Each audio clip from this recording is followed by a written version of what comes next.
and this was always going to be the big night.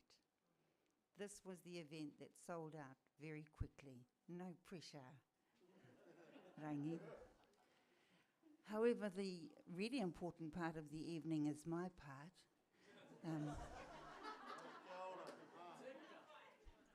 And so, with all the panache that I can gather, if there is a fire, actually, in all seriousness, we are in Pikikōtuku country now. It would be very naughty of us not to do this and to take it seriously. Ladies and gentlemen, you saw that we would leave by that exit there and that we would gather down there somewhere and we would all admire the firefighters as they came. Of course, Tihini stole my thunder because one of my favourite parts of this is that the toilets, ladies and gentlemen, kama te mimi ana koutou me haere ki waho, ka huri ki te rā taha, kai kōrā, ngā heke tua. The toilets are out the door and to the left. One of the things that we probably can never get right is our appreciation to our sponsors, because they get reeled off in a very quick list. And we are very, very appreciative, very grateful for the fact that we did not have to run sausage sizzles to get this underway. And therefore, if you will indulge me, I will try and pay them the respect they deserve. We are thankful to Creative New Zealand, to McLeod's Booksellers, to Rotorua Trust, to Te Ara Whiti, to Rotorua Reorua, to One Foundation, to Bay Trust, to Te Tatau o Te Aroa. E kare mā, ho mai te pakipaki.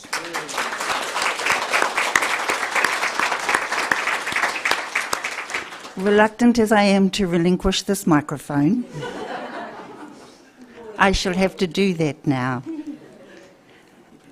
Dr. Rangi Mātāmua, kai te tūohu tēnei ki a koe, kai a koe te wā.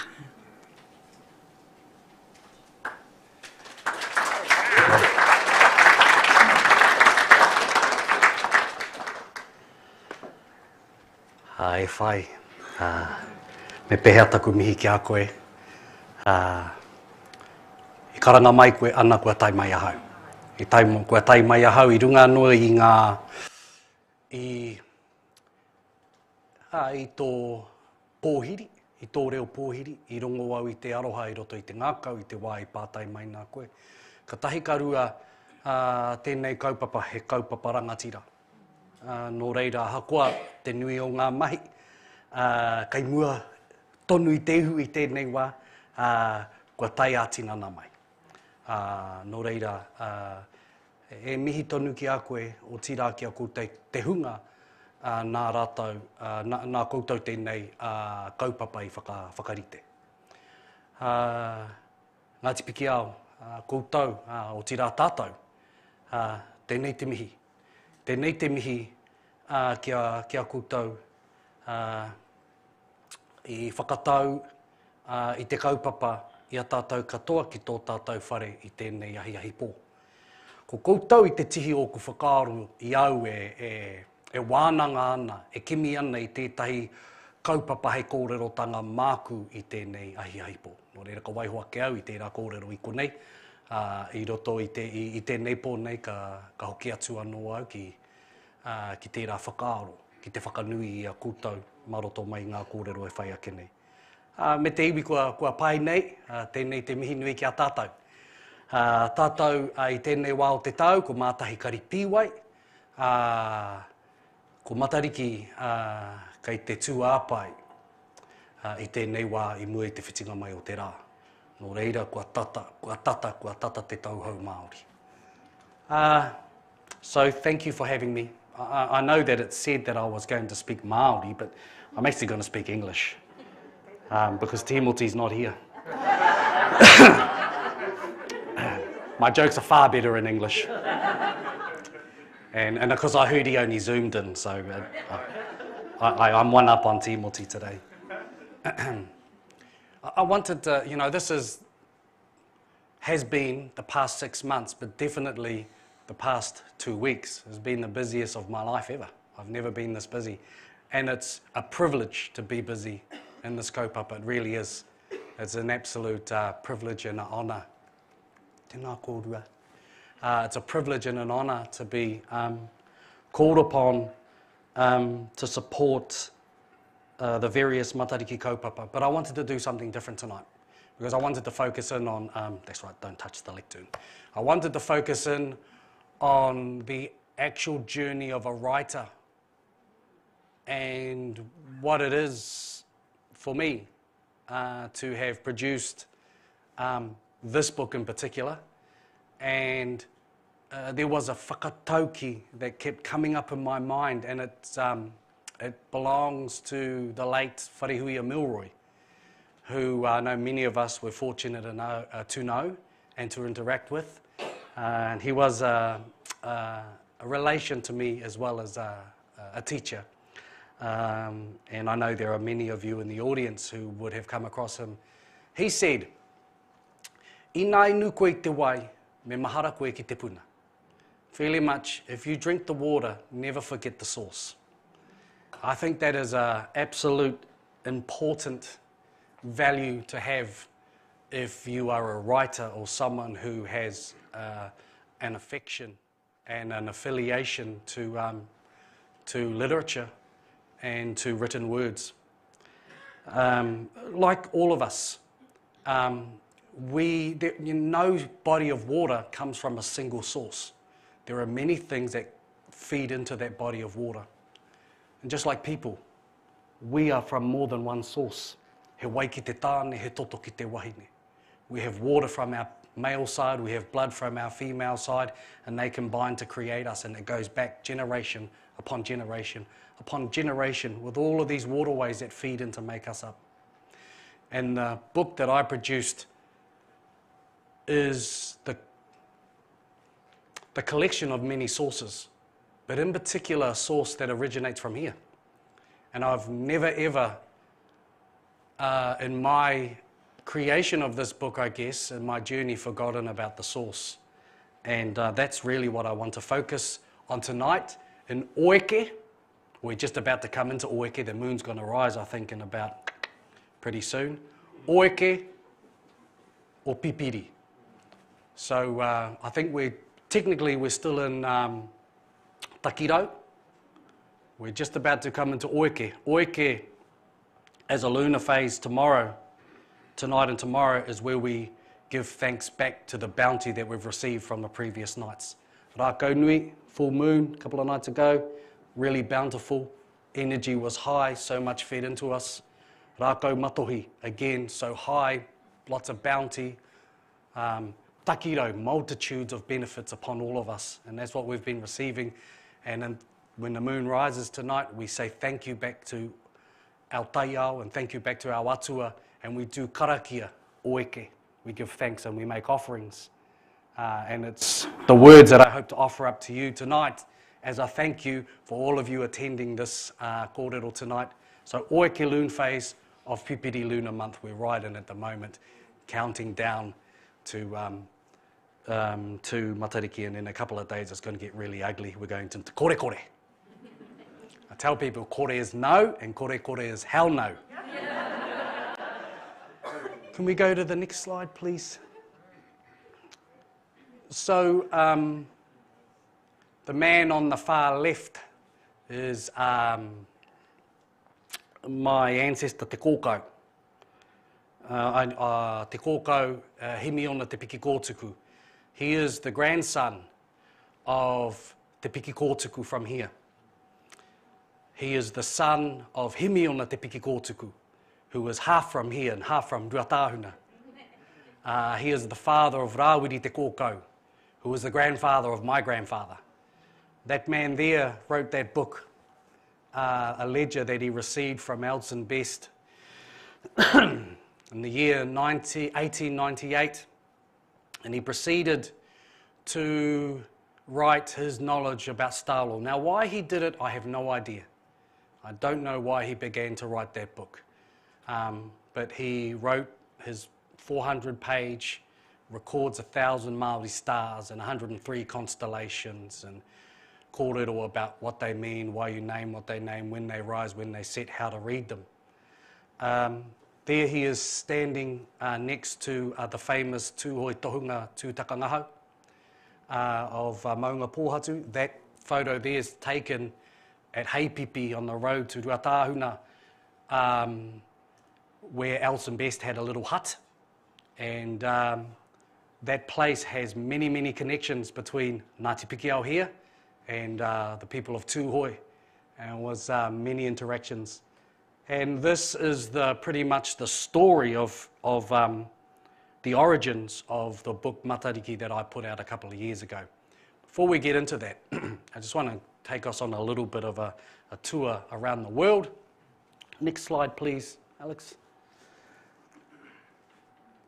I think about how, I think, it was pretty impressive. My story starts in 1898. The stories of Pleiades start 17,000 years ago.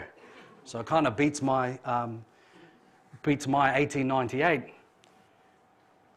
One of the things that I really have been trying to share as part of the Matariki journey is there isn't a single person in this room, a single person in this country, or a single person on this planet who don't have an affinity to that group of stars. There isn't a single nation, group, gathering of people, ethnicity, race of people who did not look into the sky to determine season, when to fish, when to plant, when to hunt, when to travel, how to navigate. We all did it. And Pleiades was a universal cluster of stars for everyone. 17,000 years ago, an ancient group of people painted Matariki onto the wall of a cave in southern France. And there it is there, sitting above the shoulder of that bull. Now, I often go around telling people that that's at Maunga Pōhatu. And that bull is the origins of the haka te pūru. But that's not true. Then on the right there, that is a star disk. It was dug out of the ground in Germany, I think in the 1990s. It's a couple of thousand, about 3,000 years old. And it has the sun, the moon, and that small cluster of stars in the middle, which are said to be the Pleiades. Next slide, please. Many of you will know Subaru, being Pleiades. Subaru means coming together. The earliest astronomical reference in human history, written reference, comes out of China, and it refers to the blossom stars. The blossom stars are the Pleiades. It's 2,500 years old, that reference. Again, beats my 1898. Next slide. In Europe, the people of Europe waited for Matariki of Pleiades to appear. Then they would light fires. It appears in May, and they would dance around a pole. It's the origins of the Maypole festival. And there's the Vikings version of Freya and Freya's chicks or Freya's hens. There she is with her children, and she's been pulled in a chariot by two cats. I have no idea what's happening in that painting, but the Vikings had a very interesting kōrero. Next slide, please. In the Middle East, it has a number of names. Mul is one. The Egyptians knew it as Neith or Nit, and it was connected again to cows, fertility, and rebirth. And obviously Fonterra with all of the bulls going on in that image. Next slide. In the Americas, it sits at the head of a massive cosmic snake. See, one of the things I think that I have trouble because, when you get into the space, no pun intended, and you start working, you're really, when I talk about working in the space and writing into the space of Māori astronomy and Indigenous astronomy, people straight away think myths and legends, right? They think, it's a bit of voodoo, and I've actually been said that word, it's voodoo. It's not proper science. Okay, it's not real like knowledge. It's just like myths and legends. I can tell you now, you do not navigate the Pacific Ocean on myths and legends. Right? You do not arrive here and implement a detailed, specific, lunar, stellar, environmentally driven system of time based on a 13th month intercalation system using Matariki as a baseline based on myths and legends. You do it on empirical science, and there's so much empirical science that sits at the heart of our knowledge base. But what it's seen is not proper science. Okay? It's seen as secondary science. And then there are some untruths that come out as people begin to reinterpret our knowledge in their own words and often in their own language and feed it back to us. And we take it on board and we think, that's right. Things like Matariki is little eyes. Or things like, oh, you can't see Matariki in this part of the country. Okay, it's not visible here. And that is just scientifically incorrect. Okay, it's not visible if you live in a cave. Okay? Everywhere else is visible. What's happening is we are allowing other people to tell us these untruths and not realizing that every single tribe in the country named the star Matariki. Right? It's everywhere. There isn't a single place in the country that doesn't have a Matariki. There's same sky here, same sky in South America. In South America, Pleiades sits at the head of this massive cosmic snake, this big anaconda. And they say that when that star appears in the winter, really bright and spread far apart, you're going to have an awesome sweet potato harvest. Exactly how we do it here. Same. Just on, same sky, same reed, same thing, kumara sweet potato. Just you'd think, no, they see a different sky to us. It's the same sky. Next, Australia. It is 7 women that ran away from 7 men.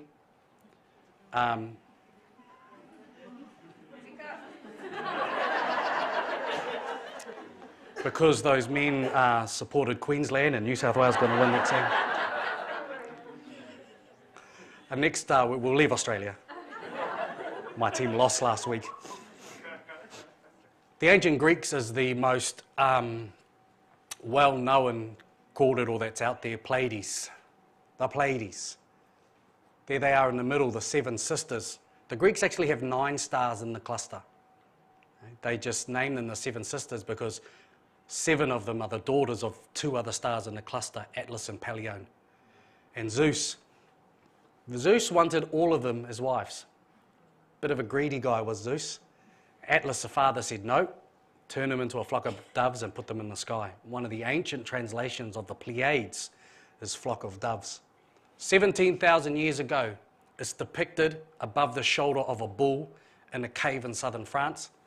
And today, it's situated in the shoulder of Taurus the bull. So it hasn't gone very far in 17,000 years. Who'll know where it'll be in another 10,000 years? Maybe a bit lower on the bull. Sorry. Next. Can you just touch the down button once, please? There we go. Right, now everywhere on this map, the name of the star cluster is Matariki, or something that's dialectually means Matariki. So in the Marshall Islands, it's Matariki. That's not even Polynesia, right? That's Micronesia. In New Caledonia, it's Matariki. That's Melanesia. In Easter Island, it's Matariki. We're nearly in South America. Everywhere on this map, it's Matariki or Makali'i or Matari, the eyes of the god or the eyes of the chief. That is a universal understanding. You can just see a couple of things here, the connection that we have with our relations across the Pacific Ocean. Also, in my mind, the futile attempt to divide us into things like Polynesian and Macronesian and Micronesian. We're just people of the Pacific, all of us. And it shows how incredibly adept they were at crisscrossing this expanse of ocean and taking their culture with them. And when they came to Aotearoa, they landed here and saw that tūhoi were already here, but the skapai. They landed here, and they noticed that in this part of the world, at this latitude, that the star disappears as winter's beginning to set in, and right in the middle of winter, it reappears in the morning sky just before the sun. And I thought, wow, okay, it's appearing right around the shortest day. We can use that as a marker of the new year. So that's why it's so critical here, because in other parts of the Pacific, the timing's different. It's used for the same reason, but the timing's different because they're at different latitudes. When they got here, they realized, wow, it's cold here, but that star disappears as it starts to get cold, and right in the middle of that cold period, it reappears. We can use it as a marker. It's applied many, many places in the country, and that's how we get our Matariki. Next one, please. Can you push the down button, I think? We're not here yet in terms of the timing. We're getting close. We're a couple of days away, I reckon. But many people say, oh, where's Matariki? I say, in the sky.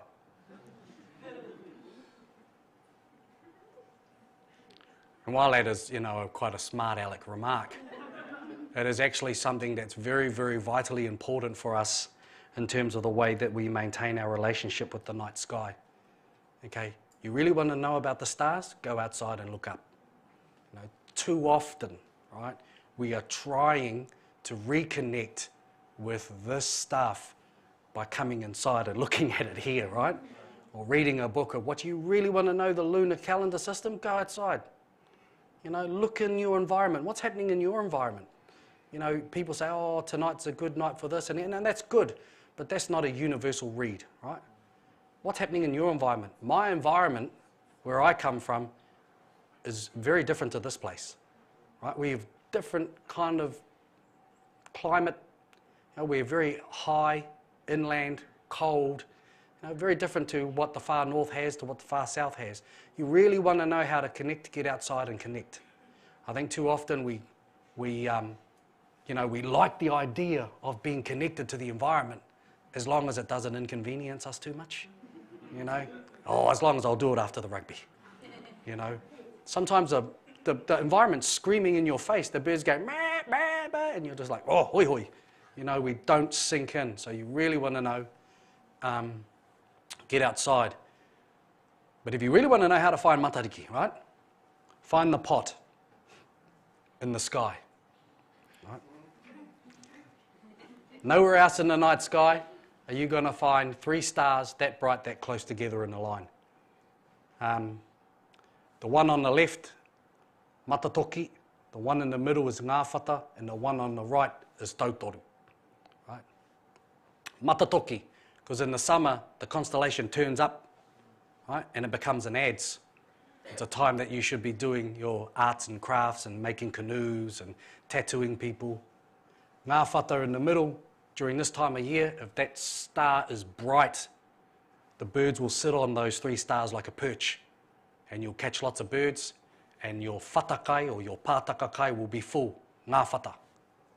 And the last one's Tautoru, because it's the third one in the line, I guess. Right. And if you're following Tautoru in the line and you're coming down to your right, you're going to bump into the brightest star in the sky. Right, Hine Takurua, the winter maiden, one of the wives of the sun. But you don't want to go right, you want to go left, and you'll come to this diamond shape in the sky. That is Te Kokotā, that is the face of Taurus the bull, Hades, and you just go a fraction left again, and you're going to bump into Matariki. That's how you find it. Always know, anywhere you're looking, you see the pot, you just follow it, always go to the left or down, and you'll bump into Matariki. And after a while, you'll start to pick out how to read it and how to see it in the sky. Next one, please, Alex. I get a little bit of flack about this, and I really want to come back when we talk about the book, about the 9 stars versus 7 stars, right? And I know this goes around a bit. It doesn't matter if you have 9 stars or 7 stars. It doesn't, right? It's that argument's like saying, oh, we say tūpuna and they say tīpuna. Right? Potato, potato, tomato, tomato. Right? I think that in a real Western academic framework and way of thinking, and I come from that background, is the first thing you do when you're trying to set up your knowledge base is discredit anyone else. That's what you do from a Western. You write whole articles and books discrediting other people, trying to make yourself sound more important. And that's so not a Māori approach to how we should be doing things. There are some absolutely beautiful kōrero about 7 stars.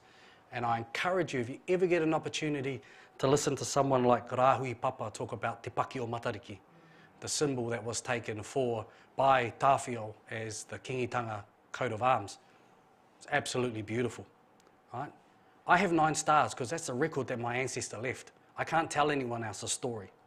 Now that is not a challenge to anyone else. And the diversity of knowledge and variations actually give us a richness. They don't detract, they add. I think we should think about that we have these unique narratives to tell that are special and connected to who we are. So I have 9 because that's what he says, there's 9. And I'm going to go through them all just quickly. Also, this is the right way up. That's one of the, we're often printing off the Northern Hemisphere view and having Matariki the other way round. You don't see it like that unless you're doing a handstand. It's up this way. Next slide, please. Such an important star within the cluster is Pohutukawa. I'm going to come back to Pohutukawa towards the end. But Pohutukawa is the star that guides our dead across the night sky, night after night and month after month. We'll come back to the importance of Pohutukawa, but is the oldest and the female star according to my knowledge. Next one, please. Tipu Ānuku. Again, I say tipu, other people say tupu. Tipu, tupu. Same. Doesn't mean like it's different. It means the same. And I'm also not a person that breaks up words, right, to understand them. I don't do that because I don't think that's correct. Right? So how you break up a word like Rangi, right? My name's Rangi. Okay, but my actual name is Rangi Ānehu, so that's a compound word, so that's different. Ānehu misty, Rangi sky, misty sky. Hopeless name if you're looking at stars, right? But Rangi has no meaning to me. This is a compound word. Tipu Ānuku. Tipu grow ānuku in the ground. And it's connected to all of the produce that we get out of our gardens and out of our soils. Next one. Tipu ārangi. Tipu grow ārangi sky. Grow in the sky. This is a star that's connected to, that's a fat bird, eh? Yeah. Yum. You heard that? Yum. Someone ring Doc. We don't do that in Tūhoi. Things are an endangered species. You should be ashamed of yourselves. Wai kare. Anyway, next slide, please. This is terrible. Okay. Waiti. Waiti's fresh water. And here's piharau, lamprey. Used to be abundant right across the country, but they've really suffered through pollution and loss of habitat, particularly their breeding. They're coming up the riverways now. They're starting to leave the ocean. They're sucker, like an eel, blind eel they call them sometimes. Kanga or korokoro is another name. They got a serrated suction mouth, and they go out into the ocean when they're little and they latch onto a side of a fish and pretty much drink it while the fish is living there. They'll come off and latch onto another one and latch it like children. Latch onto your credit card. Just suck it dry. Right? And then when they become adults, they release and they come up fresh water and they make their way up to the different places, and then they'll spawn and they'll die. and our ancestors harvested them in massive numbers. Waiti, freshwater, and this is a star that associated to our freshwater ways, lakes, rivers and streams, swamps. Next slide, please. Waita, wise water, tā means salt. It's an old word for salt. Tō means sweat, should be salty. Right? Waita, so it's connected to all of the produce that we get from the oceans. I wouldn't know what we get from the oceans because we don't have one, but we're not. Fish and chip shop is about the closest I get. Next one, please. Oh, no, yeah. Waipunarangi. There shouldn't be a macron there. Wai water puna is the pool, rangi sky, water that pools in the sky. It's just the star that's connected to our rain. It's one of the weather indicators. As along with the next one, next slide please, is Ururangi, which is a star that's associated to the winds. And the last star, in the next slide, is Hiwe Te Rangi. That's my daughter, she's here somewhere. No, maybe she ran off to the car. Hiwe Te Rangi is the wishing star, and where we send our wishes and hopes and dreams for the new year in the hope that they'll come true. And there's my daughter sending her wishes, and I'm taking that photo wishing she'd cleaned her windows. Next slide, please. So that's an artistic representation. I want to make it really clear. You're not going to see that when you look into the sky, okay? And if you're seeing that, I'm really, really concerned about what's in your tipu ānuku.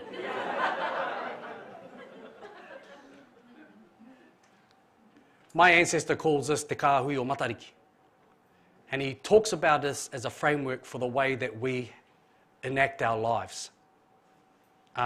If you want a photo of that, it's $35.95 at Wickles or McLeod's. No, I'm kidding. It's all over the internet these days. Matariki is a central star. Now, Matariki is connected to well-being and the well-being of people. There is the phrase te paki o Matariki, which means goodwill and well-being and health bestowed upon all people. When that star is bright in the sky, ooh, love that t-shirt. When that star is bright in the morning sky or in the sky, that is a sign that someone that you know who is sick is going to get better. So te paki o Matariki, she is connected to well-being. She has 8 children. Each and every one of them brings a bounty, something that impacts upon our lives, that really feeds into our well-being and our health. So if you have a look to the right or to her left, you've got tipu ānuku, tipu ārangi. He's above her because rangi's above nuku. That's just Māori 101, I think, that one. Right? Food from above, food from below. Male, female, there's balance in that part of the cluster. They are connected to food. So there is no tapu in that part of the cluster. And we eat from the ground and eat from the forest, right? We eat from below, eat from above. That feeds directly into our well-being. Without those two, there is no us. So tipu ānuku, tipu ārangi. Over here we have waiti, waitā. She is above him, because fresh water always flows downhill to salt water. Okay? We always take from fresh water, always take from the ocean. No ocean, no fresh water, no us. Those are the places that we get our food. They're connected to food, so there's no tapu in that part of the cluster. Male, female, so there's balance. Up the top, waipunarangi and ururangi, rain and wind. Female, male, balance. Our weather indicators. No rain, no wind, no us. Okay, so all of these things are where we get our food from, what impacts upon our season. It's a framework that feeds into our well-being. We are disconnected from any part of that framework, we're in trouble. The last two, Pōhutu kawa and hiwa. Why they're both females, I don't know. As my koroua just says, they're both females. Why they're situated where they are, I don't know. I tried to make something up, but I've got nothing. Okay? What he does say is they are the two tapu stars in the cluster. Now you think about it, everyone in this room, because those stars are birth and death. Beginning of the year, end of a year.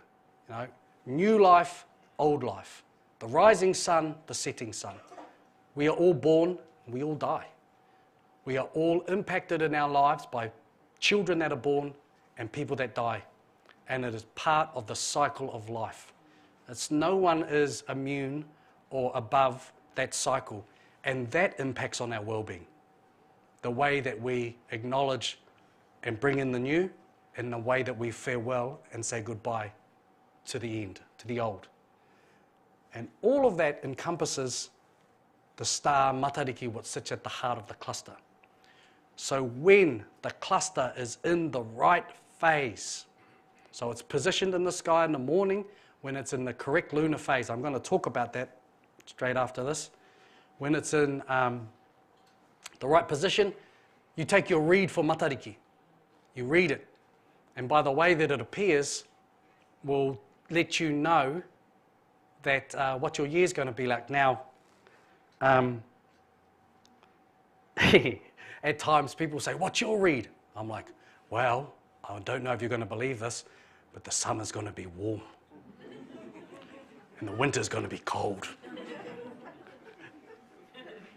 People go, wow. Tohunga whetū. And when it's wet, it's raining.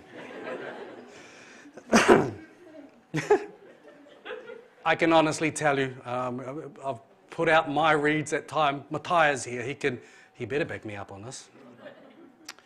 But there's been times in 20-something years of reading this, it has never appeared the same way. And I know some of you are thinking, what do you mean appeared? Some mornings in the correct lunar phase, and I'll show you an image of it, it's bright and clear, right? And it's like, wow. And we've seen that. We've seen it a couple of times. Last year was the biggest spread I've ever seen on Matariki, ever. I knew that this year would be a long summer. I reckon it has, and I've said that many before we've gotten to this end of summer thing, but it was a long summer. But the stars weren't as bright as they have been in other years. So the spread was big, but the stars weren't as bright. 2 stars for me stood out. Tipuanuku, so I knew it would be a good year for the garden, and Waiti. I knew that we would get a good run of eels where I was, and we did. They went in big numbers, which is great. The star that was flickering in and out and really hard to read was Waipunarangi. So I knew that the rain would be inconsistent. Ururangi was so-so. The others weren't too bad. Hiwa i te rangi I couldn't even see, so New South Wales lost. That is a framework that is applied for if you follow that Matariki. It's a long-term weather forecaster and a long-term food productivity indicator for the year to come. Next slide. Oh yeah. Okay, so this is, according to the whakapapa that Te Kōkau has, is the partner of Matariki, is Rehua. Rehua sits at the height of the heavens, at the top of the heavens. We have this name in our whānau, and I think it's over here too, Rehua i te rangi. That's where tāne, according to our kōrero, went to get knowledge, was from Rehua. He has many stations. He's also the origins of the kōkō. We call it a kōkō, most people call it a tui, the parson's bird. It was eating the kutu in Rehua's head when Tāne got there. And so he gave it as a gift to Rehua with other creatures, like the inanga and the kekerewai and the mawhitiwhiti, that's a grasshopper, manuka green beetle. He gave him the cricket, the cicada. That wasn't a very good gift. Then he gave him this thing here, the kōkō, the tui. But so we knew where it comes from. Before he gave it to Tāne, he plucked a star out of the sky and stuck it on its throat. And that's the tuft that you see under the throat of the tui, of the kōkō, and that's the reason why it sings like it does. It has its own unique voice and can mimic other voices, is because it has a voice from the stars. Anyway, one of his stations, sorry, I ramble sometimes and go off track. One of his stations or things that he's responsible for is rongoa. So rehua is the atua of Māori medicine or rongoa. So the medicine man married the healer. They have 8 children. Each and every one of them brings a bounty to us every single year. Right? They end one year and they start the next, and they bring us life, they bring us hope, they bring us promise. And so that is the whakapapa that I know it to be in actual order, according to my tipuna. Next slide, please. Okay, before we get into te wako rangi, I took some stuff out because, you know, I wanted just to stay, wanted to talk a little bit more about writing, which we will do in a minute. Just wanted to touch on the maramataka. Okay, I want you all to repeat after me.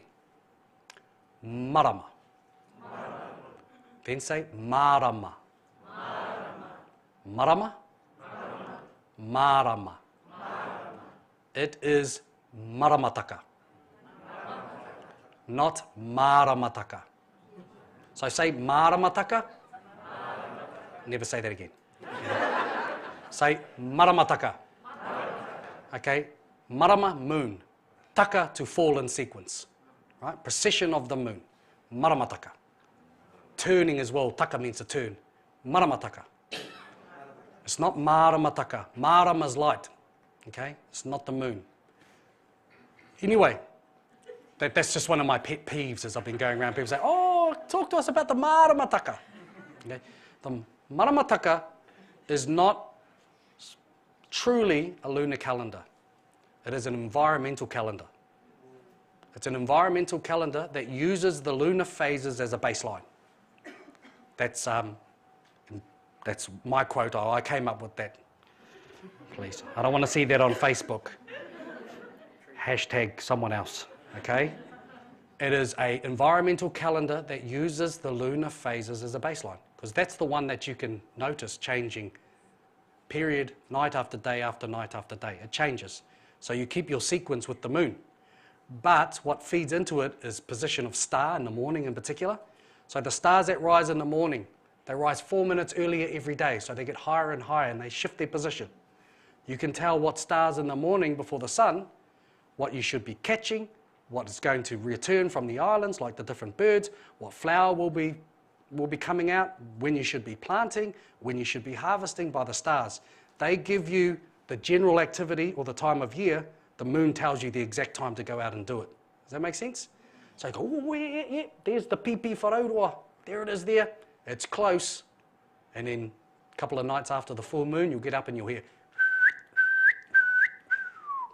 oh, there it is there. First one's back. Okay, so it's telling you, plant your kumara. So you know, star gives you the general activity. Now, when the pipi wharaurua comes back, it gives out that first cry. It goes,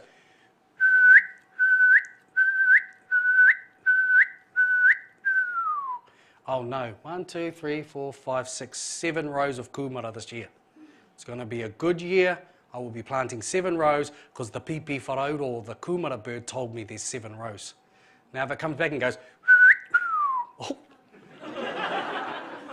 1 row, we'll be eating each other by the halfway through this winter, right? We're going to have a short summer. So here comes that kumara bird, right? The star's telling you it's close. The moon tells you right now. Same as your harvest. Poutu te rangi and the kumara rises in ngahuru in the autumn. There it is, there it is. But you don't want to harvest in korekore, right? When it's hell no. You don't want to harvest in atua whakahaihai when it's terrifying demon, that's what it means. But when it's o rongo, the god of the kumara, get out and harvest. When it's rākaunui, harvest. So the moon is the baseline that feeds in all the other environmental indicators. And I'm letting you know this because one of the big things that I get asked about is, so when is Matariki? Right? Matariki's coming up in the morning right now. I'm going to show you an image pretty soon of the two stars Pipiri, which we're in the first month of the Māori year. Matariki's in the sky. But what we're not in is the correct lunar period. Okay, we're coming into Oeke. Good time, okay, but we're just about to hit into kore kore. There are 3 kore kores in my calendar. Kore kore 1, kore kore 2, kore kore dam. Okay? Dam times. Kore kore. Kore means kore. Then when you get to the end of the kore kore period, you get into the last quarter. It rises into the most productive, prosperous, bountiful time according to the lunar calendar. There are good times, there are bad times. Rough times, good times. Now, I've always thought of the lunar calendar and the good time to do this, bad time to do this as a bit of a rule of thumb, right? They say don't mow your lawns in the rain because it's harder. Doesn't mean you can't, right? Same as like Hoturoa, captain of the Tainui canoe. They were like, oh, don't leave Hawaii now. We're in the tamatea lunar phases, which is bad for the ocean. And he said, let me and tamatea have a fight on the ocean. And he left. So you can do things across those lunar periods. If you go outside during the fetal lunar phase, you're not going to get struck with lightning. Okay? You will not die because fetal's the moon. Okay? It's just going to be more difficult. But what you wait for in Matariki is when everything peaks to the top of that lunar period, and it happens on the last quarter during the nights that are known as tangaroa. Right? Tangaroa is actually a period, it's not one night. I have 4 tangaroa nights. Tangaroa amua, tangaroa aroto, tangaroa whakapau, tangaroa whāriki, kio. Then it goes into Otāne, god of forest. Orongo, god of the gardens. Does that make sense? All your waterways, your forest, and your gardens.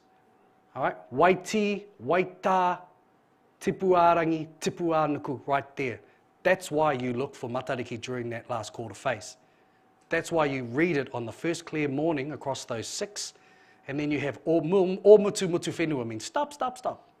That's the Matariki period, this 8-ish day period where you celebrate, look for Matariki in the morning and celebrate. I asked the Prime Minister if we could have 8-day holiday. I'm serious. I said, if we're doing this properly, we need a whole, last quarter. She said, 1 day and get out. So we get 1 day. But I want to enforce upon you the importance of that triangulation of star plus moon plus the environment in order to tell time. Okay. So here we have Te Waka o Rangi. And we're coming back to Pōhutukawa. Pōhutukawa sits at the front of this waka and is the waka that guides our dead across the night sky. It's the oldest star. And it's the star that's been thrust upon her the responsibility to cater for the dead of the year. And what happens is when this star, this cluster is visible in the night sky for 11 months of the year, it disappears around May. It dives into the ocean, into the west, taking our dead to the afterworld. So what happens is, for 11 months of the year, we see this constellation. Now, when someone dies, I was about to say, when someone dies, they're dead. When someone passes away, right, they're lying in state, the sun goes down, this constellation is seen, Taramainuku, the captain, drops his net to the earth and he trawls for all of the souls of the people that have died that day, and he hauls them up into the sky. He takes their spirits out and hangs them from the back of the canoe where they are there, and that's where you stay month after month. And then when Matariki sets with the sun and this canoe sets, it takes our dead to the underworld, and that's what's happened. We're in this stage where it's set, and we're waiting for Matariki to return on the eastern sky. It's going to do that next week. And when it returns, just before the sun rises, Taramainuku is said to get off his canoe and take the dead of the year and cast their spirits into the cosmos, where your soul becomes a star against the chest of the sky for eternity. And that is the origins of the phrase, kua wheturangi hia koe. You have now become a star.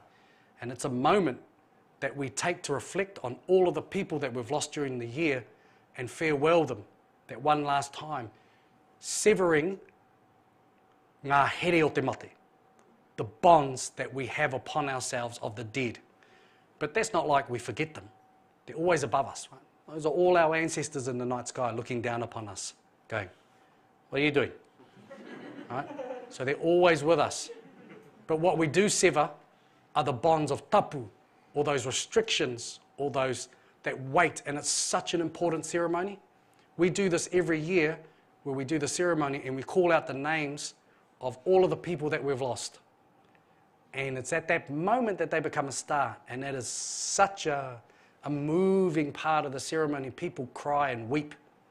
And as we call out, and they call out their brothers' names, their partners' names, their grandparents' names, and they release them, and they cry, and it's a beautiful part of the ceremony. And it's traditional because you're meant to mourn and release. I do have a story that happened in Gold Coast, but I really can't talk about it because it kind of gets me all emotional. So I'm just going to show you how this works. So if you click the next one there, Hoa, and you click down, you're going to see there's Matariki next to the sun, and there's that canoe. This is in Haratua. That's it, diving into the ocean, taking our dead to the underworld to be prepared. Matariki right by the sun, you can't see Matariki. But it's set, and then you click the next one, please. And there's the Tangaroa Luna phase, correct phase, and this is what we're going to see next week.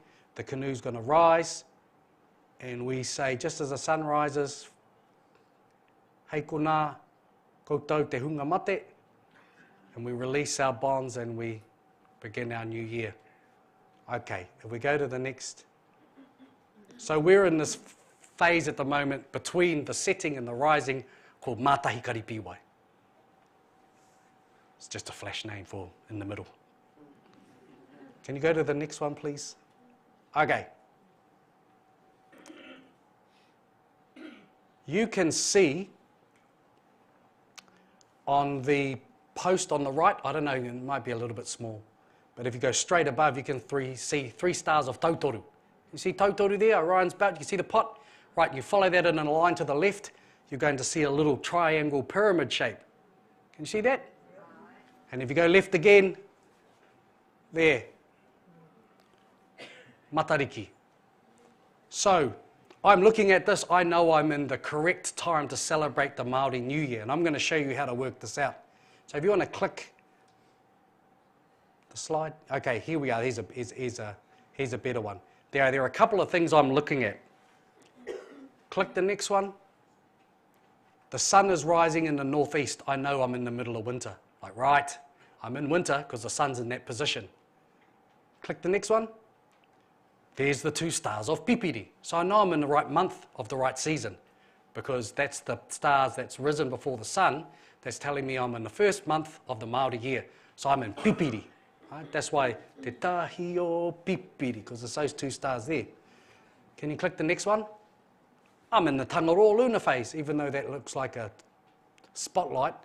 That's actually a quarter moon. It's just over a long exposure. So I go sun plus star plus moon tells me season plus month plus actual day. And if you click the next one, there's Matariki there. So I know I'm in the correct moment that opens the Māori New Year. Does that make sense? Okay, so it's not just the star. Okay, there's no such thing as Māori knowledge of any one thing. Right? You've got to know everything. You know, everything about everyone. I see these signs, sun plus star plus moon. I know Matariki. I know things are happening in the environment. Can you click the next slide? I know it's cold. Okay? Next one. I know we're going to be celebrating Matariki. Next one. I know these things are fat. Apparently. Okay? Because they're eating, I know the meadleberries are in, right? They're fattening up on those. And I know that the piharo are coming up. So I know environmental indicators are happening as well as those astronomical indicators. These things are happening now, right? They're happening social, weather, and actual ecological indicators are telling us what's happening. Do the next one, please. I put this up to sell calendars. How did I put that one there?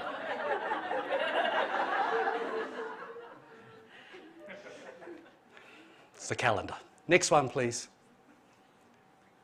We released this a little while ago. These are ringa ringa whakaine whetu. These come from the manuscript of my ancestor, where he actually gives hand measuring actions to measure the stars that mark the months. Right? And I know many of you will have heard the song, Te tahi o pipiri te rua o takurua te toru. His hand actions, my tune. Right? Right? But those are actual stars rising in the morning. Right? The one thing that we've just released, and if you click the next one, are the hand actions for the lunar phases.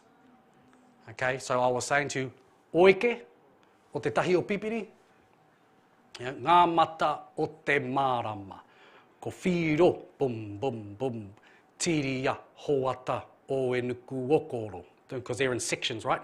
They're not in single lunar phases, actually groups.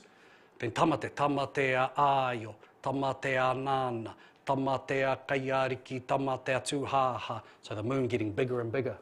Bum, bum, bum, bum, bum, bum. Ariroa, huna, mawharu, ohua, atua, whakahahai, oturu. Bum, bum, bum, bum. Rākau nui, rākau matohi, takiro, oeke, where we are now. Then we're coming into a 3-night. Bum, bum, bum. Kore, kore, tuatahi, kore, kore, rawea, kore, kore, whakapiri. Bum, bum, bum, bum, bum, bum. Tangaroa, āmua, tangaroa, āroto, tangaroa, whakapau, tangaroa, whāriki, keo, keo. O tāne, big tree standing straight up. O rongo, the mounds of the gardens. Boom, boom. O mutu, mutu whenua. So you can actually hand action yourself into today is oike, o te tahi o pipiri. Next one, please. Oh, yeah, there's posted. Next one. The canoe. Next one. Ah, here we go. So as I'm finishing, I have some questions that I posed to myself, and I wanted to share the question as well as the answer with you. My answer. I'm not saying it's the answer, but it's my answer. Who has the right to write about mātauranga Māori? Who gives us that right? Who has the right? Should we even do it? Okay. This kōrero that I shared in these books, I debated long and hard about whether or not to release it. 9 stars? Oh my God. You know, the Tangaroa lunar phases, all of that stuff was knowledge that wasn't out there. I really debated because I knew what would happen, and it has happened. Soon as I push send, right, you open, and I couldn't protect my grandfather or my ancestor. I couldn't protect them anymore to what would happen in the world where everything is accessible on places like Facebook and, you know, everyone's a champion. Right? I really debated it. I thought, yeah, am I willing to release that and be open up for criticism? Even though my intent was to share. On his deathbed, my grandfather said to me, that book, don't ever let that book go. Ever. It's an heirloom. Hold on to it. But the knowledge, find a way. Get it out there. Knowledge that isn't shared isn't knowledge. And he openly gifted that to whoever was interested in it, in the belief that the words of his ancestor would have benefits for us today. That was his intent. And I wrote the book and I thought, I don't want to do it. I sat on it for 6 months until I remembered when he said, knowledge that isn't shared isn't knowledge. So I sent it. And I asked the question, do I have the right to do that? You know, do I have the right to share the knowledge of my ancestor that was left to me, and the charge to me by my grandfather was to share it? Even with all of that, do I still have the right to share generation upon generation of knowledge systems? My answer was, absolutely I do. Absolutely I do, because I descend from that knowledge. That is who I am. And there wasn't a single word in that book that I put out that was a challenge to any other Māori with their own kōrero. This is my knowledge from my grandfather, from his ancestor, that I hand and share with you all openly. So I did think I do, but it got me thinking about us as Māori, right? I think we need to be the generation that stops allowing other people to write us into history. It needs to stop. I love the fact that there have been so many books put out about Māori, right? But quite often, they're not our voice, right? And then what we do is we allow other people to become experts in the space, right? And then they come back and tell us who we are, often with no understanding of our language or our culture. But they just sat next to kaumātua and queer, recorded their knowledge. And this may sound hard, and I don't mean to be offensive. Absolutely, to be honest, the way I wrote that would be different from someone else having that manuscript and writing their version, right? Because that is part of me. It's part of here. So we need to stop allowing others to tell us who we are. The era of the ethnologist and Nelson Best, for all of the great things he has done, needs to come to an end. But in saying that, we need to allow ourselves the space to do it. Māori mā. Hey, we're the harshest critics on any other Māori that writes anything. Oh my God. Right? There is a book, I'm not going to even mention it, but written by two non-Māori about Māori astronomy. I've never, ever, ever heard a single non-Māori question the validity of that knowledge base. But a Māori speaking, Māori connected, genealogically connected, Māori individual spends 20-something years of my life putting that book together. I put it out. Oh, that's not what we believe. Don't bring your tūhoi stuff here. We straight away rip each other to shreds. That's something that we need to give each other the space to write about ourselves. Everything's tapu, tapu, tapu. But a non-Māori, ana kei te pai noho. And then they write it and you're like, oh, ka pai e hoa. Pai, ko koe te rangatira. Yeah, we're going to build a statue for you at our marae.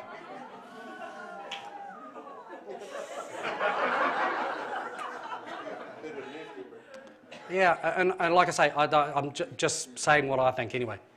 So, I've had this sections in my book. I've had people, I know this is the first time that this knowledge base has gone out. People come to me and tell me, oh no, that was my koraua's kōrero. I'm not saying it's not, right? But I've never seen that before or heard that before, and then I get challenged, oh, well, no, that's our stuff. Or, oh, that's not what we believe here. I say, well, what do you believe? Well, I don't know, but it's not that. Okay, that's all it is. It gets to some very tribal protectiveness that we have. Yeah. You'll hear me when I speak Māori. I say my G's, right? I do, because that's my voice. That's who I am. Even though I'm a tūhoi, I say because my grandfather said his. My teachers who are tūhoi say theirs. Right? That's not a universal thing. And what I'm trying to say to you is like, I have my own voice and I'll write my own truths. Right? And I will never ever take a platform or a book to discredit anyone else's knowledge base. That don't make you look smarter. Okay? That's not what we should be doing. We should be encouraging others to write into the space, and we need to write into the space. That's number one. The other thing I was thinking about was the holiday.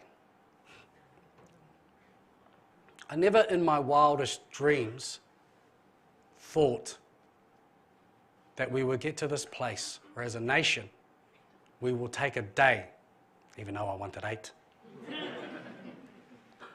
We will stop as a nation to acknowledge Mātauranga Māori. This is the first reintroduced Indigenous holiday anywhere in the world. This holiday is a day that our children and descendants will look back upon and say, that's the day where we came of age. We no longer needed to look overseas to reflect our identity. We no longer needed to sing about flying reindeer and snow in December. Right? or 12-foot rabbits that lay chocolate eggs. Right? Or the guy that tried to blow up Parliament on the other side of the earth. Right? We have identity and culture here. We've always had it. And now we're starting to reflect it. And it's connected to everyone. Right? There isn't, like I said before, there isn't a single individual that doesn't come from a people who looked up into the sky to understand who they are. That holiday has been influenced greatly, and I say this with this, not trying to grandstand about this, but it has been influenced by that book. And that book has been influenced by that manuscript. And it shows the power of writing. It shows the importance to record our messages. You know, messages that are in a written word can change the course of history. And that is the responsibility that we have as Māori. Yes, we are an oral culture, and we should celebrate that as well. But we have become a written culture. We need to take the lead. So those are really the two things I was thinking of, and also how we can motivate those New South Wales forwards next week. So I'm still suffering from that loss. I've pretty much come to the end of what I wanted to say, and I'm not too sure what the time is. I wanted to open up to anyone that has any questions. If I can say, if there are no questions, I encourage you to celebrate Matariki. There are 3 major things that underpin Matariki. Number 1, remembering those that we've lost, thanking them for the legacy that they'd left us. You know, and that's number 1. Number 2, it is celebrating who we are today, you know, as a collective. Those stars, right, I showed you. And if you can stand up, please, because I want to show that logo on your T-shirt. No. If you have a look at this logo, you're going to see the different stars in the cluster of Matariki. That's the new Matariki, thank you, logo. Now you see those cross-stitchings, like the tuku on the walls? Thank you. Tipu ānuku, tipu ārangi. So, this is the cluster, right? And they're different colours, right? Because they represent different things. Slightly different positions, different colours, different sizes. But in the morning of Tangaroa, they rise as one cluster. With all their diversity that make them rich and wonderful and powerful, they're one group. That's the message to us. During Matariki, we're meant to rise as one group and celebrate who we are. So that's number 2. Thank you. Thank you. And the third thing is about looking forward with the hope of a new season, prosperity and growth. And Matariki is about who we were, who we are today, but who we hope to be tomorrow. I hope you take that opportunity to celebrate, get fat, eat heaps, drink lots. Someone asked me, should I buy presents during Matariki? Don't buy presents, okay? Be present. Right. Be present for your whānau. Spend time with the people that are closest to you. Actually sit down, have a meal together and get to know each other. Yeah, so that's all I have. Ka nui te aroha, tēnā koutou.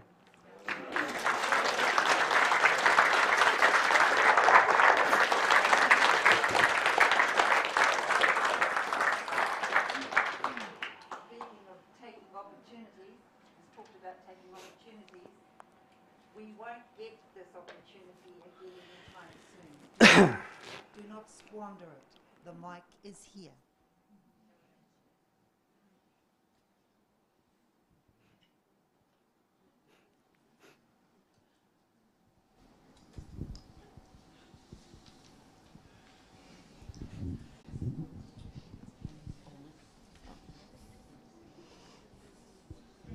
Pātai wau, rangi nui.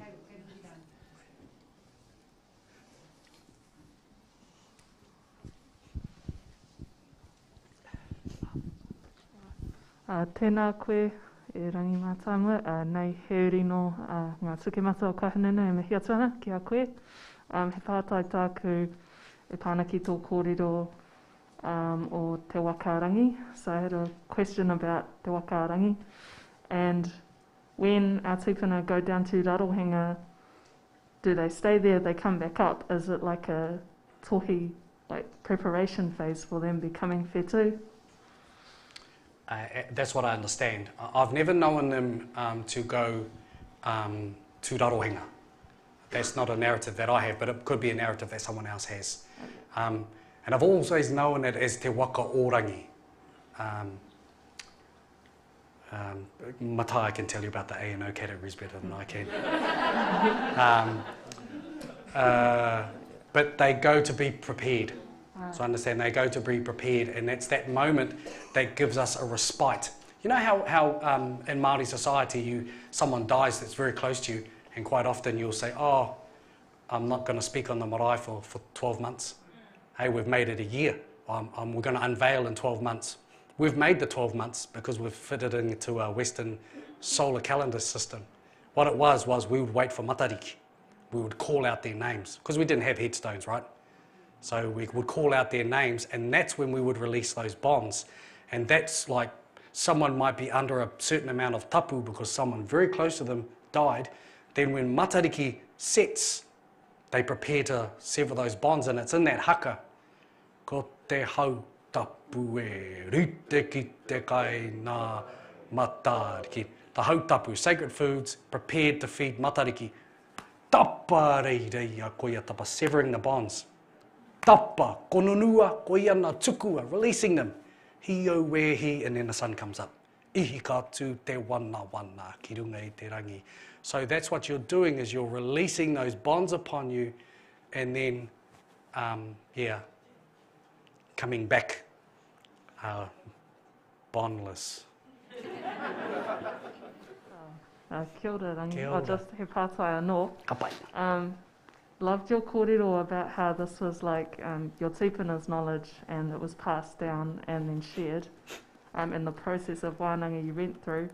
Keen as to hear your whakaaro on what, by that kōrero in context, what is Indigenous story sovereignty to you, and how is this puka puka and any other projects you're on, how does that like express itself, and how do you like embody your own story sovereignty as a Māori, as tūhoi?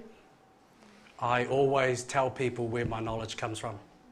Number one, I always tell my truth without disrespecting other truths. There's more than one way to know, right?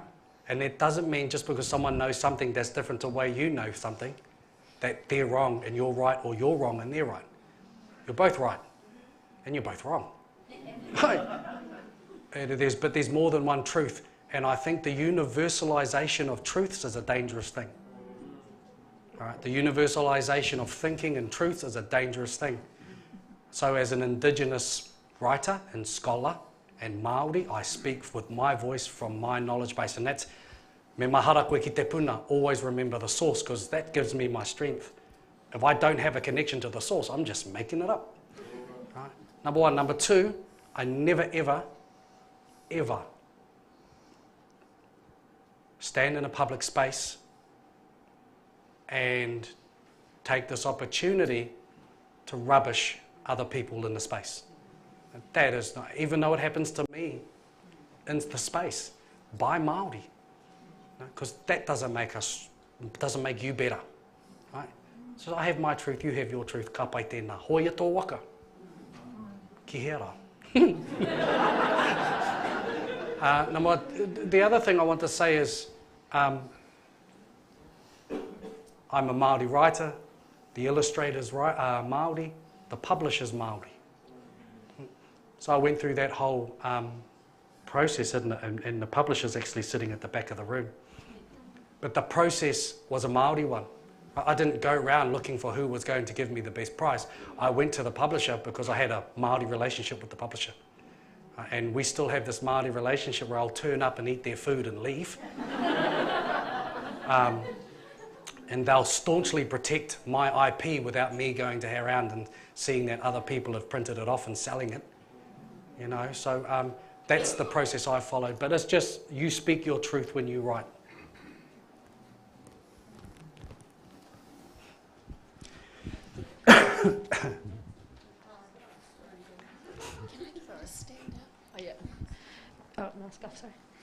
Kia ora. Kia ora. I just had a question around maramataka and matariki and having all of these things within te taiao and reading those things.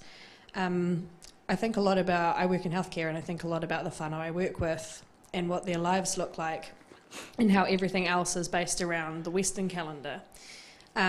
What would you suggest for whānau who want to be embracing maramataka and these practices to bring things into those lives when we know what those lives are looking like?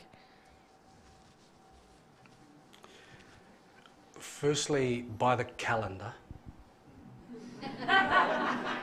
Sorry, that was a bad answer.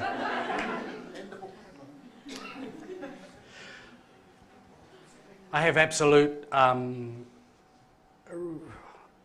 respect for people who work in those noble professions, like healthcare, like teaching, particularly children. Oh. But and I'm always very cautious to say, oh no, if you do this on this day, you're going to be all good. You know, because it's not that simple. The maramataka is actually quite a detailed, complex system of time. I can tell you though, that for me, that my life has been much more successful and prosperous when I've been in sync with my calendar system. I live my life in a particular way where I'll come and meet and do things on a particular time. I felt the energy beginning to change as the moon is rising, right? And I was thinking, oh, here we go, this is a good time. This is a great time to wānanga and to be thankful for what we're having. So I would encourage you to learn more. Maramataka o te aroa. They are doing some wonderful things here. Look to people like Jade Kāmeta. Jade's awesome.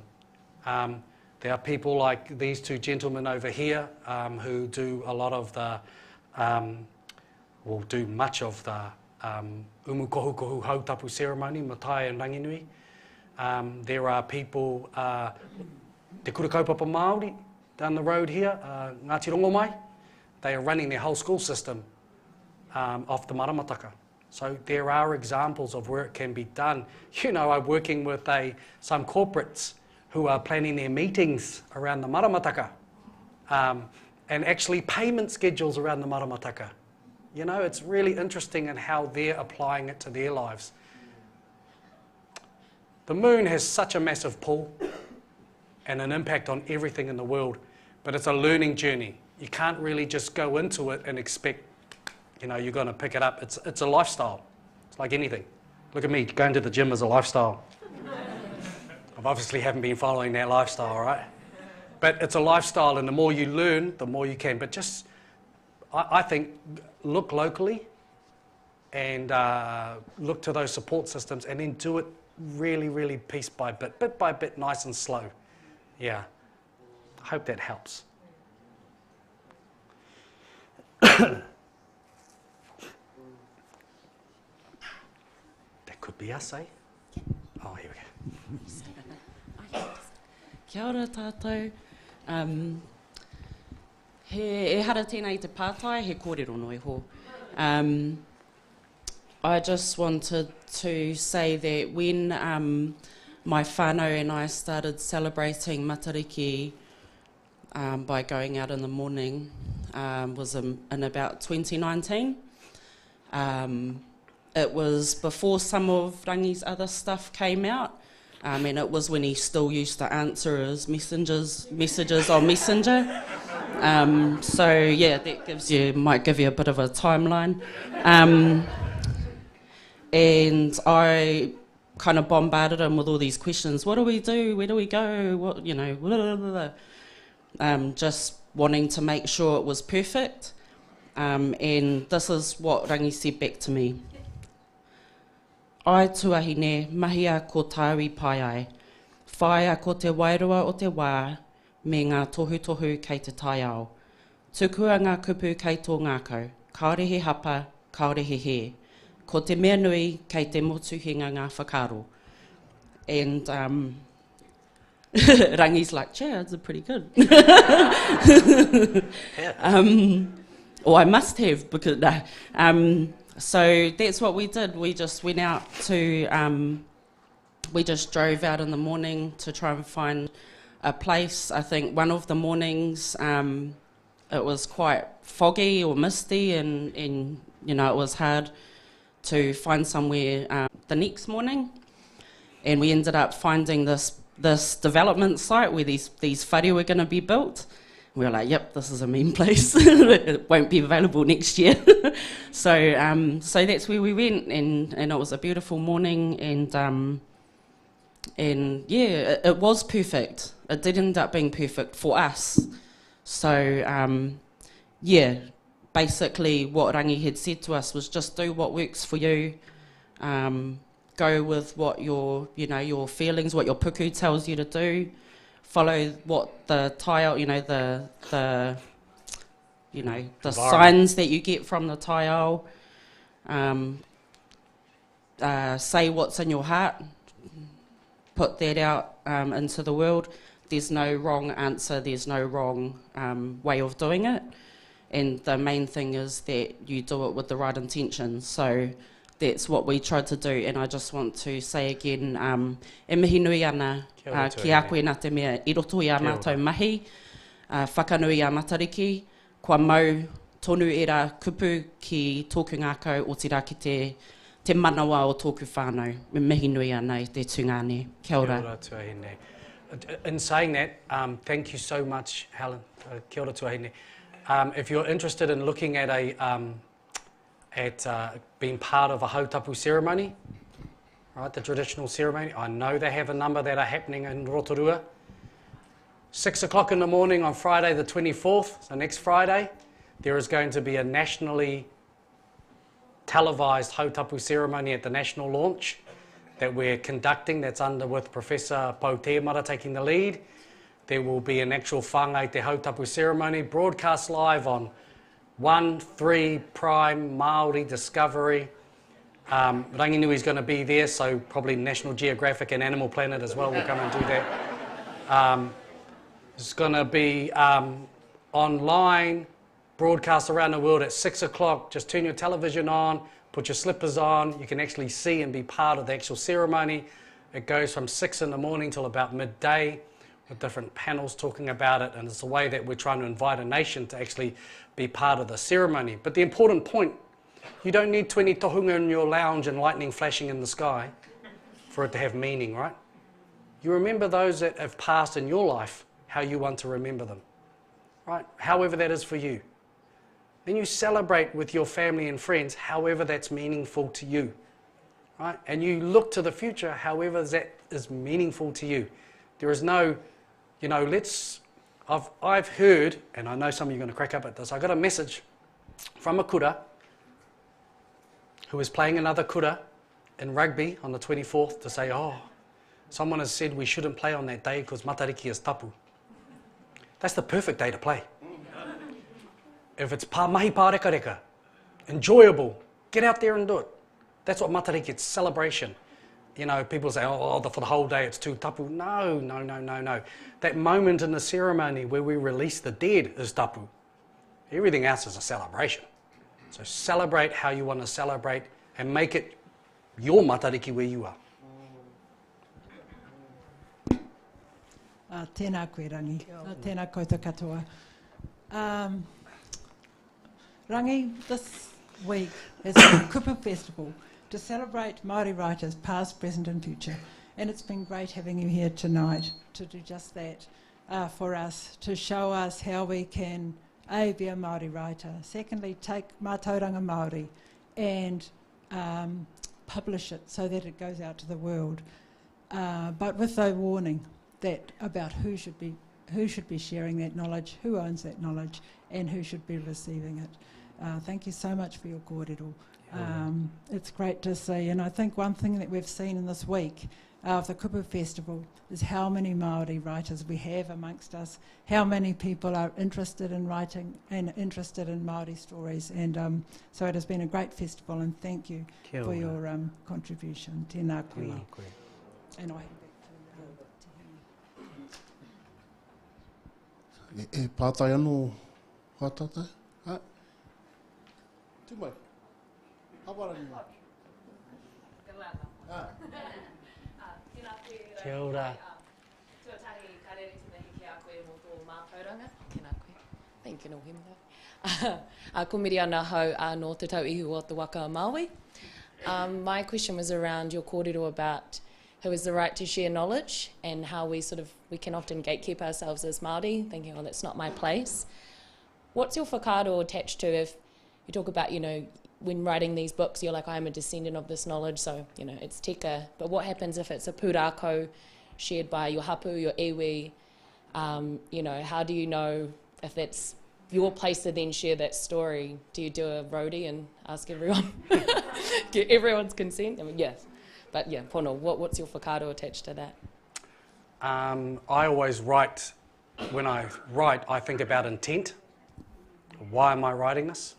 What's my baseline intent? That's number one. Number two, as a tūhoi, even though I have whakapapa to this place, I would never come here and write a book about Te Arawa. Because for obvious reasons, even though I have whakapapa here, let alone go to this place where I don't have whakapapa and write a kōrero about them. I would just not do that. Right? That is not my right. That's how I feel. But from where I'm from where I stand in my tūranga waiwai, from my background, I have the right to write about certain things unequivocally. And some things I do ask, and some things I take that decision upon myself. Even when it was the press send, because that kōrero in the book has a stream that comes from Ngāti Pikiao, has a definite stream that's tūhoi, it's connected to a couple of hapu and the entire tribe, certain whānau, but it was down to me to make the decision, and it was really much based on what I thought to myself, I've got the authority to do this. Number two, my intent. My intent was to share that knowledge in the belief that it would have benefits for people. And I'd like to think that that has been the case. So yeah, I think that's a situation though that each and every one of us have to battle with. But once over that first step, then you want to continue to go. But always, I think about that word from Wharehuia, you drink the water, never ever forget the source. Tēnā koe. Kia ora.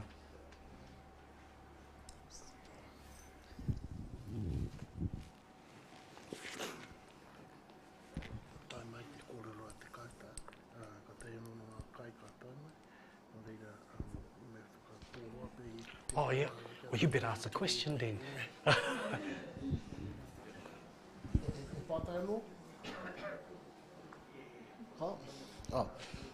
He pātai tāku. You spoke, Rangi, about those parts of your Koraua's manuscript that you had chosen to release, and there are that to me hints at an idea that there are some elements in that manuscript that you've chosen not to release. I don't want to know what those parts are, but what I do want to know is what's the process for you in trying to ensure that that kōrero does not die, those parts that have not been released. The karakia. That's paito patai, Chief. And Matthias just reminded me about the karakia that are going to happen in Te Papa on Friday, next Friday. Te kawa o Matariki, they're called. 13 karakia. Probably take about 25 to 30 minutes to do back to back. Those karakia come from the manuscript with additions, right? We've changed certain things that no longer apply and we've added new parts. But that's one way it's going to live. They're going to be conducted, and then I am of the intent to share those with different groups and different iwi that want to take those on board because they are, I've been fortunate enough to work with that, myself, Po and Matai, and put those karakia together. But they are based on his, the manuscript. The manuscript it's this interesting document, right? It's 400 pages and the book is about this big. It's like this old, like, I don't know, book of spells or something, you know. My grandfather was petrified of it because his grandfather, you know, the guy who wrote the book, they were whaiwhaiā as well as tohunga kōkorangi, right? They weren't just astronomers, they were witch doctors. They did mākutu. They were in Slytherin.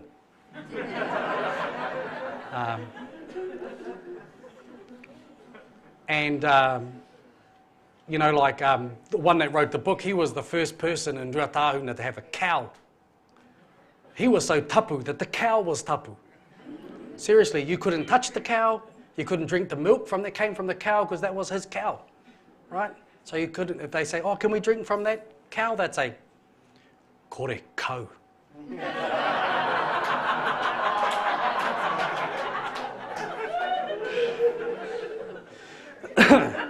So when he got that book, right, my grandfather put it in the cupboard. He told me at one stage that he wanted to burn it. So he was petrified of the reputation of this whaiwhaiā. And then he wanted to bury it, but he just was too scared, so he just hid it in the cupboard until I come along and asked, you know, do you know anything about Matariki? That book is an interesting read because it's this longhand te reo Māori, right? It's like, it took me probably well over a year just to get my head around how to read it. And then some of the language in there is just beyond me. You know, a lot of it, oh yeah, that's marama, really good. And other stuff, I've gone to like my mentors and say, what does that mean? And at times I say, this means this. And other times I go, Right? So I go back to it every day. And he's written, you know, starts 1898, and he writes what stars are in the sky. Right? And he's writing what they think, and then he gets to this point where he says, I need to list these properly. So he starts listing them. Takurua. Hene takurua. Takurua whare ana, takurua pai wai, takurua a ioku tau, takurua a nā, takurua a uru. Each of them, name, what it name means, when it rises, when it sets, how to read it. Name, what its name, what constellation it's part of. For 980 something stars, right? Lists them. Then he lists 103 constellations. Now in the middle of that book, he stops and then he decides to write how you teach star law, puts together this Māori star law curriculum, or what he calls a whare kōkorangi, and how you learn in the different parts of the house. Well, what can I only suspect is about a 3-year cycle of learning different parts of the sky and different parts of the house. Right? He writes this in his book. Then he starts writing karakia to the stars, then waiata, then whakapapa, then stories, right? Then a shopping list. It's just, and then he writes in the margin, and he comes back later on and he writes, oh, I forgot to add to this story, and he draws a line, and then he writes up in the margin, and it goes around like this. It's this, like, year upon year, let alone the maramataka, and Bess gave him this nautical star map.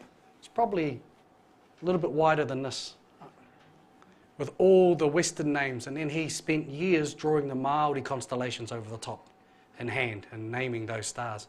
So there's so much. The Matariki book, what this ends up being, I don't know how many this is, it's 100 pages. There's actually 4 pages of that 400-page manuscript. So there's so much in there, right? So we need, and I need, and I've been talking about this for a while, but I'm going to do it. I was going to do it this year, but this Matariki thing happened. I'm going to establish an Institute of Māori Astronomy. Yes. A wānanga, and I'm going to, you know, work with people who are not going to be part of any institution, right?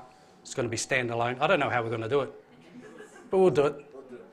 And it's going to be a process of growing another generation of Māori astronomer to take the lead in their region. My whole intent is not to whakatūhoi, ia koutou. You know, whakarono mai. I don't want to make everyone too hoi. If people can use what's in that manuscript as a baseline to go into their stuff and be the lead in their area, ka pai. If people don't want it, kei te pai, ka rea ki au. But I'm hoping that it'll have long-term benefits. And yeah, there's lots more to come. We're putting out a lot of stuff through Living by the Stars. Lots of those resources that you saw, the hand actions, the waiata, trying to get kids singing themselves into the cosmos. So yeah, so.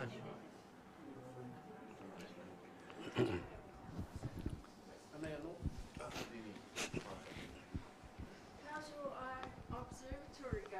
Have you started on that yet? So, I can't lie, can I? No.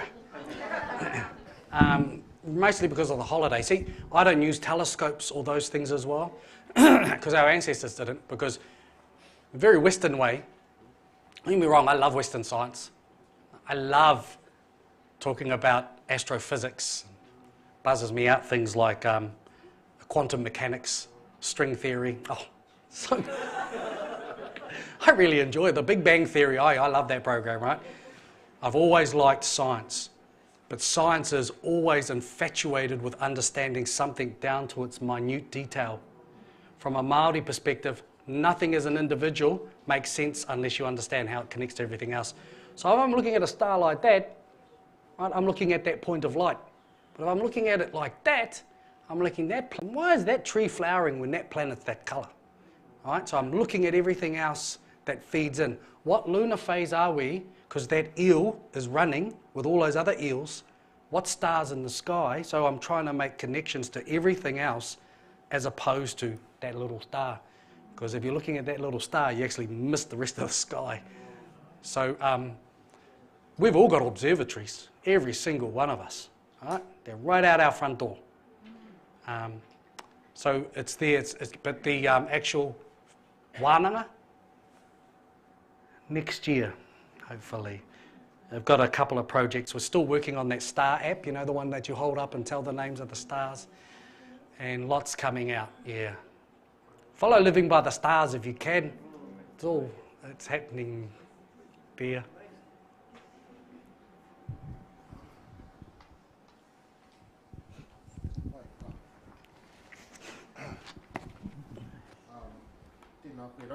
I feel a little bit guilty. I got a message saying that our kitchen wasn't quite ready to drag things out. So I'll be just making Rangi stand here and answer my questions. So thank you, Ewa. It wasn't like you were dragging things out. Actually, you know, we were all very hungry, sitting here listening. Hungry for knowledge, I should hungry for knowledge. But I've got to say you're to blame for a lot of me missing sleep these days, because you know, ka tai mai ngā waiaki au, Tihini, can you come and talk about Matariki at this thing, and can you, well, I don't know anything about Matariki. And so it's forced me to have to go out and have a look in the morning. It's forced me to go out and watch Living by the Stars so I can know what I'm talking about. And so, yeah, that's all your fault. But e tika ana tā I kōrero mai I mua, you know, there's the influence that your mahi has had is it reaches far beyond what is just here in this room. Like we've got a holiday now. Hey, we've got a holiday, just as you said, that focuses in on our mātauranga and celebrates that. And you know, I'm just as colonised as the next Māori. You know, I'll probably will still go out and buy some crackers at Guy Fawkes. Just because I love blowing things up, but you know, I've got a day in the year where I can focus on us and our way of seeing the world, and I thank you for that, Ewa. A lot of people may not know this, but if you watch Living by the Stars, you'll see this beautiful marae in that series. And there's a very handsome man in that series too. And next to that handsome man is me. I received a call from some friends of mine in Mahi Poaka Whakatana, and this was right in the middle of lockdown. And we weren't supposed to be out making any TV or films in the middle of lockdown. They said, hey, we want to come to your marae and film some stuff. Oh, yeah. How are we going to get around the restrictions? Oh, just, it'll be all right. We'll do it at dark time. So, oh, yeah, okay. So, all right then. So, haramai au Matariki konei, and then they said, oh, can you put a hangi down for us? I said, oh, yeah, okay. So, haramai au ki te mahi hangi I konei, and then it turned out, well, we were filming the process of whāngai te hautapu, which is all the stuff that we've been talking about tonight. And so that was a beautiful experience, but now I get lots of phone calls because what was happening when we were filming, I was playing a part as an actor, and I was pointing at the sky, and I was pointing at these stars, and the young girl that was with us, our friend Hoepa's daughter, she was acting as well as if she could understand what I was saying, but I wasn't actually saying anything to her, and Rangi will testify to this. I was saying, okay, what I'm going to do is I'm going to put my hand up in the sky, and she was going, mm-hmm. Now I'm going to draw a circle, mm-hmm. And I'm going to make some waves across this way, and now I'm going to draw some crosses like this, okay? She's standing there looking at me like, what's this fella talking about? He porangi. But so I spent probably a good 4 or 5 hours drawing dots in the sky, crosses, drawing pyramids and all sorts of shapes that I could think of, and explaining exactly what I was doing with my hand to this young girl. And then they edited it all together and made it look like I knew what I was talking about. So, but watching the series in the end, it was a marvel to me, those kōrero that were handed down to you e hoa by your koroua, and that mātauranga has survived, and you've brought it essentially back to life. And so once again, he whakapau taimano o taku mahi I tēnei wā, ka rano te karanga o tērā taha kia taimai. But I suppose for me as somebody who writes for TV and for film, there's a huge respect that I have for our growers in that time who took the art form of writing and managed to and could foresee that there was a need to write this stuff down because our traditional teaching and learning methods had broken down. And so I'm really thankful that number one, that took place, and number two, that you have received one of those taonga from our old people. But we have some tohunga o te ao tuhituhi here with us tonight as well. And those who are able to fictionalize kōrero and embody those elements of what it means to be Māori in a fictional sense, and that's another skill of its own. Have we got time just to hear maybe quickly, Whai, about what Rangi's mahi has brought to the publishing side of and in particular to Huia? Is there a have we got 5 minutes to hear about that element of it?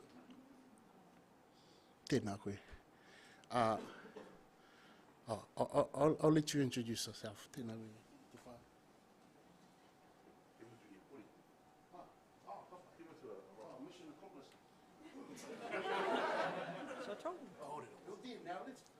Oh, well, okay. He te kōrero. Tēnā koutou, ko Robin Barjaho. Well, I could say that publishing this book has been an amazing thing for really showing. It's partly because Rangi's such a great communicator, as you can see. And so, I mean, people can write a book and that's the first part, but actually communicating the ideas in that book this has been done well because of Rangi, his skills at doing that. And so it's not just the book. But it is a great example of taking mātauranga Māori and putting it into books in English and Māori, and then, you know, taking it to the world. But it hasn't been without issues that Rangi has alluded to, where people, including government departments, you know, will take that knowledge and use it in their own way, and that is something that Rangi and Hoya publishers have had to, you know, watch out for. So, and I'm just using that as an example because for books about mātauranga Māori, there is always that risk that when you make it you know, what you're doing when you publish is you make it public to the world, and there is always the risk that you don't know who's going to use that knowledge and how they're going to use it. So, you know, kia tūpato.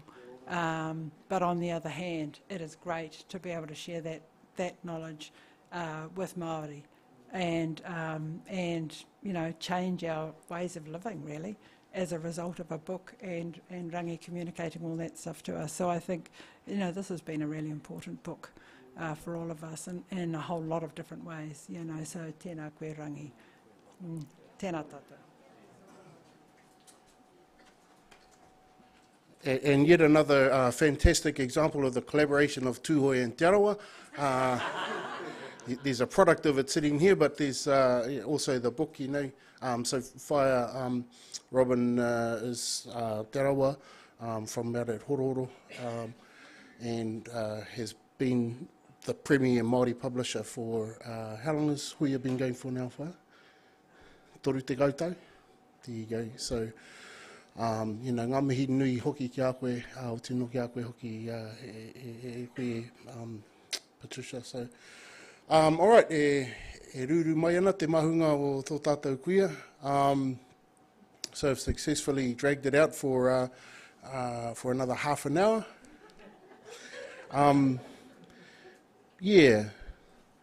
So, yeah, it really has been a special evening in Hoya, and I know you must give so many matariki kōrero, you must be sick of it by now. So, yeah, here's a plug, whānau, go and buy the book, be available over in the wharekai, and then Rangi doesn't have to go around and say it by mouth every day of his life. You'll have the mātauranga and one last whakaaro maybe, and Rangi alluded to it earlier, you know, knowledge is interesting in that it's something that sits in a theoretical space, and for us as Māori, mātauranga doesn't become mātauranga until you do it. Ei, kai roto I te kupu, me whakamātau. Ei, mā te whakamātau ka mātauranga here. Ei, so do it, you know, get out there, have a look, try it out. So, you know, let's have a big round of applause for our speaker tonight. Good, brother. And you know, really no need to clap just by the book. So, e karangana tērā whare, reira me whakapaingia o tātou kai konei, ana kia rite mai I te rātaha, no reira kia karakia tātou. Nau mai ngā hua e horora, hera mai nā koe, whakatupu anuku, whakatupu a Rangi, tāwhia ke a rehua, ke tami e te ako mārama, e rongo whakairinga ke ki runga kia tīna, hui e tāiki. Kia ora tātou.